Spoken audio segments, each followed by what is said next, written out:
साथियों, जय जय सिया राम, हर हर महादेव। साथियों, इस समय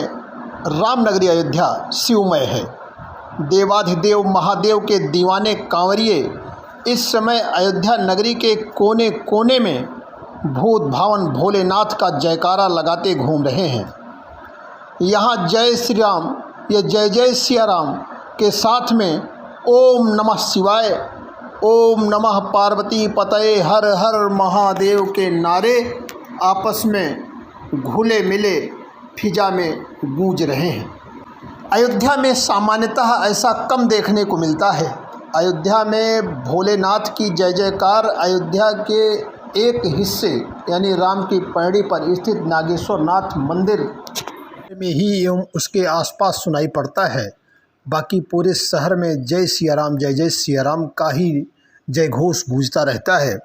परंतु आजकल अयोध्या नगरी में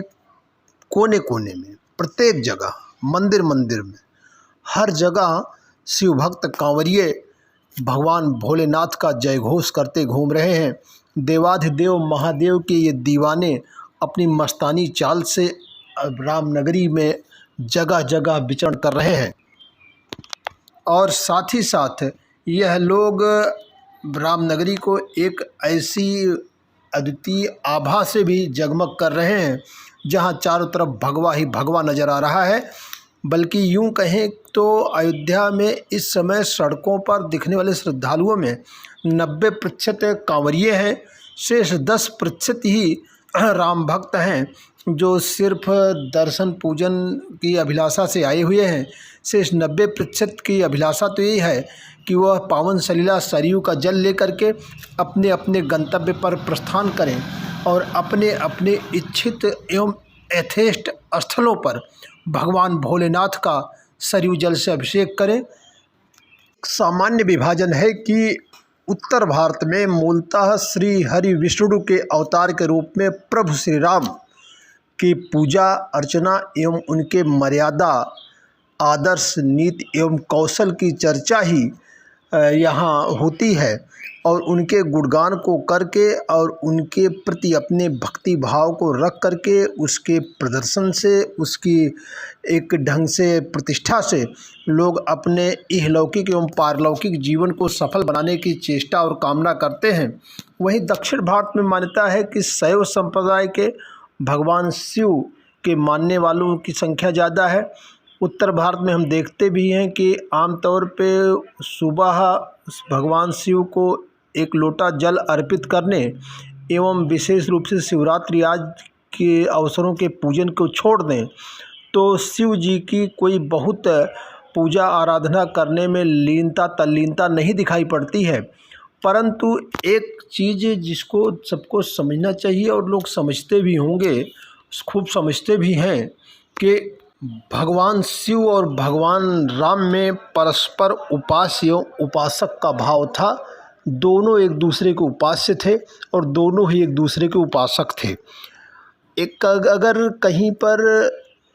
भगवान राम ने कहा है कि शिव द्रोही मम दास कहावा, सो नर सपने मोहि न पावा,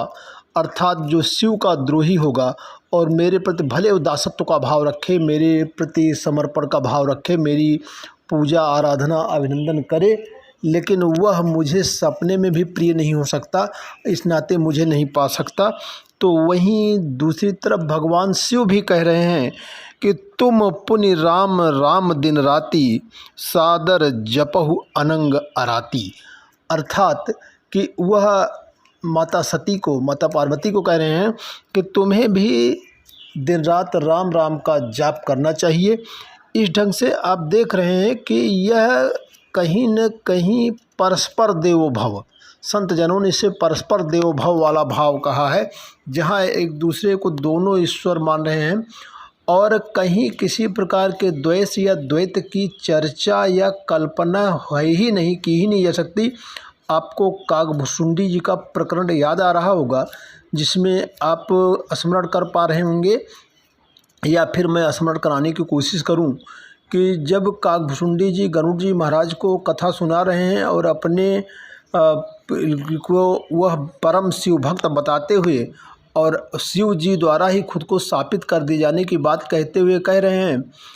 जो कथा उन्होंने बताई रामचरितमानस के, अगर उसको बताना चाहूँ, एक बार शिव मंदिर जपत रहूँ हरि नाम, गुरु आयो अभिमान ते उठ नहीं कीन्ह प्रणाम, सोई दयाल नहीं कहो कछु और न रोष लवलेश, अति अघ गुरु अपमानता सही नहीं सके महेश, मंदिर माझ भई न भवानी रे हतभाग्य अज्ञ अभिमानी, यद्यपि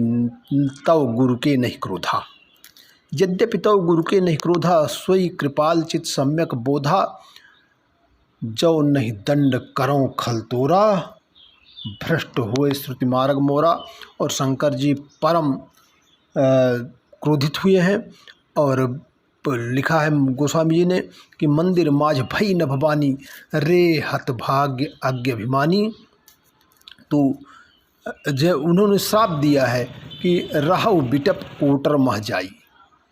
तुम वृक्ष में के खोढ़र में जाकर के रहो, सभ्य समाज में रहने लायक नहीं हो, सर्प बन जाने का श्राप दिया है। और जैसे ही ये श्राप दिया है, गुरु जी ने यह श्राप सुना है तो गुरु जी ने तुरंत हाहाकार कीन्ह गुरु, दारुण सुनि शिव साप।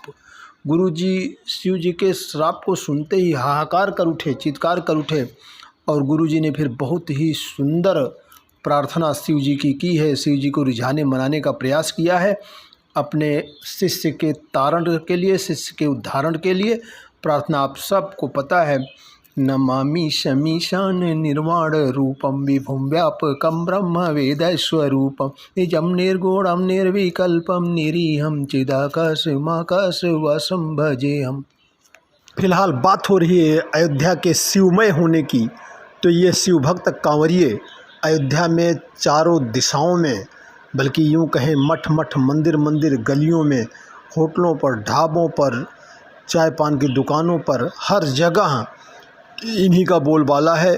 यही हर जगह व्याप्त हैं। और यह अपने आराध्य भगवान शिव के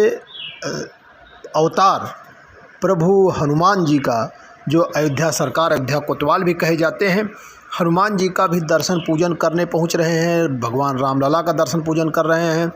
साथ ही साथ ये नागेश्वरनाथ का जलाभिषेक कर रहे हैं। इस समय अयोध्या के हृदय स्थल लता चौक पर भी विचरण कर रहे हैं, सेल्फी लेना और अपनी यादें सजोने का काम कर रहे हैं। साथ ही साथ जो एक बड़ी बात है कि राम की मर्यादा के अनुरूप ये अयोध्या में उसी अनुशासन और मर्यादा के भाव से टहल रहे हैं,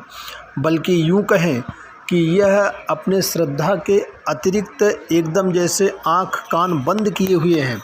इनसे बाकी किसी और चीज़ से मतलब नहीं है। हृदय में शिव हैं, आँखों के सामने राम हैं, राम से जुड़ी चीज़ें हैं, और दोनों को एकाकार किए हुए यह जय श्री राम, जय जय श्री राम,